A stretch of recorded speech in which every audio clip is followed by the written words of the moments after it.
Hey everyone, and welcome back to the workbench.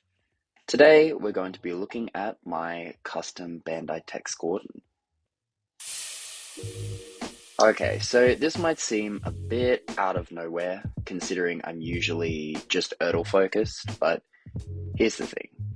It's no secret Erdl had its scaling issues, and recently in a project I'm putting together, Gordon was just a bit too small in the frame when compared to the others.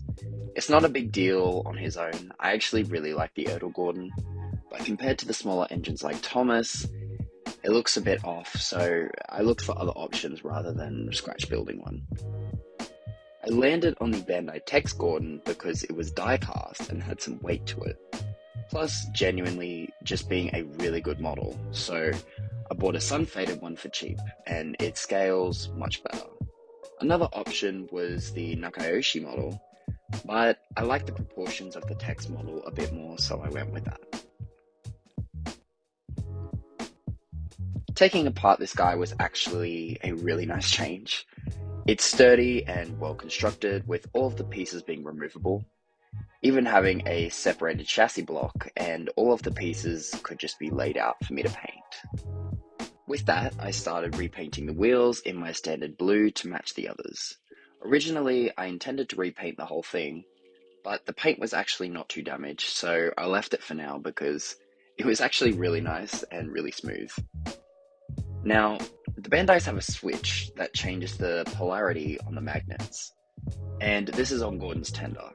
So I was able to remove it and then remove the coal load and filled it in with clay. Once painted, this actually looks a lot better than I thought it would, so yeah. As for the magnets, luckily they came apart very easily and are removable, so I was able to pull them out, but they do leave a sizable hole in the running board and the tender.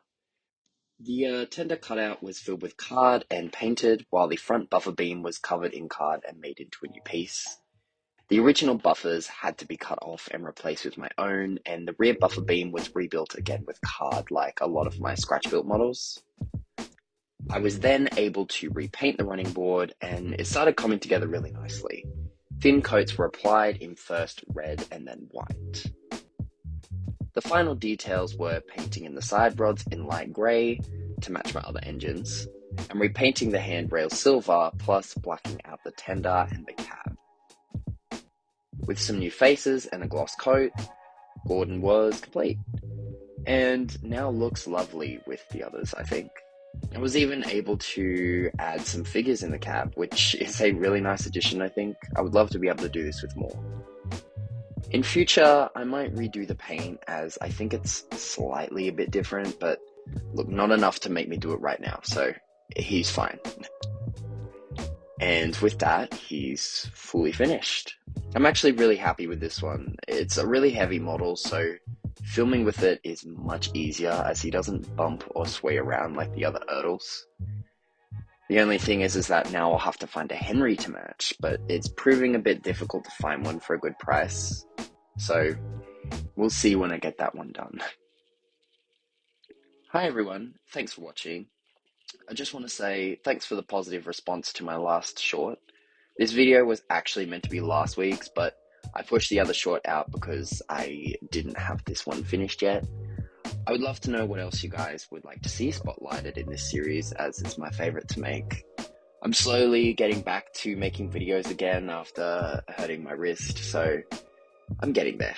But thanks guys for all the lovely support, and I will see you next time. Bye.